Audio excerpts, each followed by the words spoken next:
राधे राधे। कुंज बिहारी श्री हरदास आज हम सभी कार्तिक मास महात्म की संपूर्ण कथा के अंतर्गत 7वें अध्याय की कथा का श्रवण करेंगे।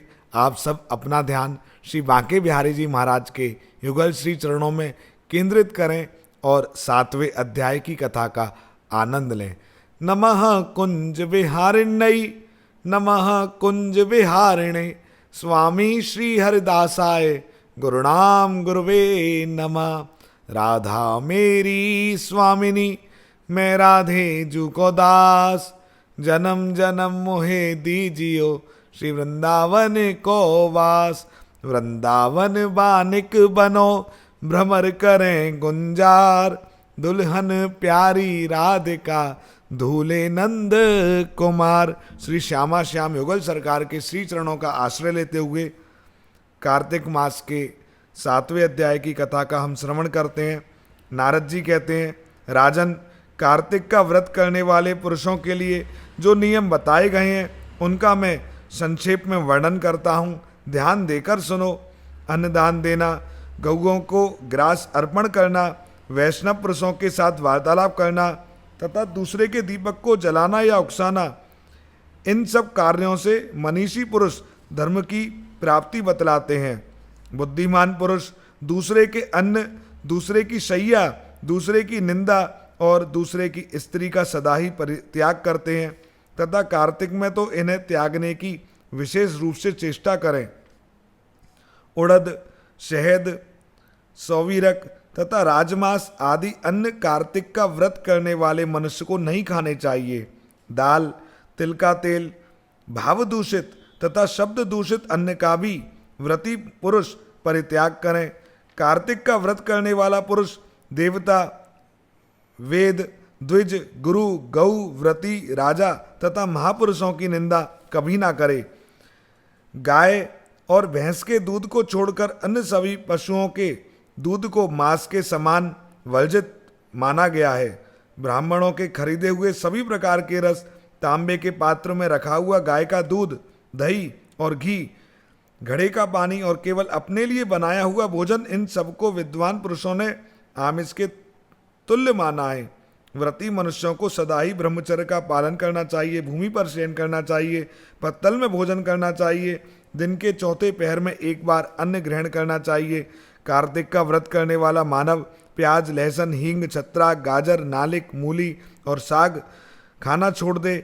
लौकी, बैगन, भतुआ, लसोड़ा, कैत भी त्याग दे। व्रती पुरुष रजस्वला का स्पर्श ना करें। व्रतहीन ब्राह्मण द्रोही तथा वेद के अनिधिकारी पुरुषों से कभी वार्तालाप ना करें। इन लोगों ने जिस अन्न को देख लिया है उस अन्न को भी त्याग दें।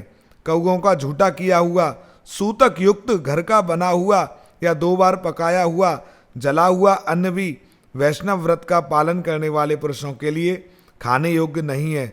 जो कार्तिक में तेल लगाना, खाट पर सोना, दूसरे का अन्न लेना और कांस के बर्तन में भोजन करना छोड़ देते हैं, उन्हीं का व्रत परिपूर्ण होता है। व्रती पुरुष प्रत्येक व्रत में सदा ही पूर्वोक्त निषिद्ध वस्तुओं का त्याग करें तथा अपनी शक्ति के अनुसार भगवान विष्णु की प्रसन्नता के लिए कुछ व्रत आदि अनुष्ठान करते रहें। गृहस्थ पुरुष रविवार के दिन सदा ही आंवले का फल त्याग करें। इसी प्रकार माघ में भी व्रती पुरुष उक्त नियमों का पालन करें और श्री हरि के समीप शास्त्र विहित जागरण भी करें। इन नियमों के पालन में लगे हुए कार्तिक व्रत करने वाले मनुष्य को देखकर यमदूत भी उसी प्रकार भागते हैं जैसे सिंह को देखकर हाथी भाग जाता है। भगवान विष्णु के इस व्रत को 100 यज्ञों की अपेक्षा भी श्रेष्ठ जानना चाहिए, क्योंकि यज्ञ करने वाला पुरुष स्वर्ग लोक को पाता है और कार्तिक का व्रत करने वाला मनुष्य वैकुंठ धाम को पाता है। इस पृथ्वी पर भोग और मोक्ष प्रदान करने वाले जितने भी क्षेत्र हैं वे सभी कार्तिक का व्रत करने वाले पुरुष के शरीर में निवास करते हैं। मन, वाणी, शरीर और क्रिया द्वारा होने वाला जो कुछ भी दुष्कर्म या दुस्वप्न होता है वह कार्तिक व्रत में लगे हुए पुरुष को देखकर तत्काल नष्ट हो जाता है। इंद्र आदि देवता भगवान विष्णु की आज्ञा से प्रेरित होकर कार्तिक का व्रत करने वाले पुरुष की निरंतर रक्षा करते हैं। ठीक उसी तरह जैसे सेवक राजा की रक्षा करते हैं। जहाँ सबके द्वारा सम्मानित वैष्णव व्रत का अनुष्ठान करने वाला पुरुष नित्य निवास करता है, वहाँ भूत पिशाच भी नहीं रहते हैं। तो आज हमने 7वें अध्याय की कथा में कार्तिक मास के जो नियम हैं उन नियमों का श्रवण किया है। आप सब भी प्रेम से इस व्रत को रखें। श्री बांके बिहारी जी महाराज की असीम अनुकंपा आप सभी पर सदैव बरसती रहे। श्री कुंज बिहारी श्री हरदास। जय जय श्री राधे।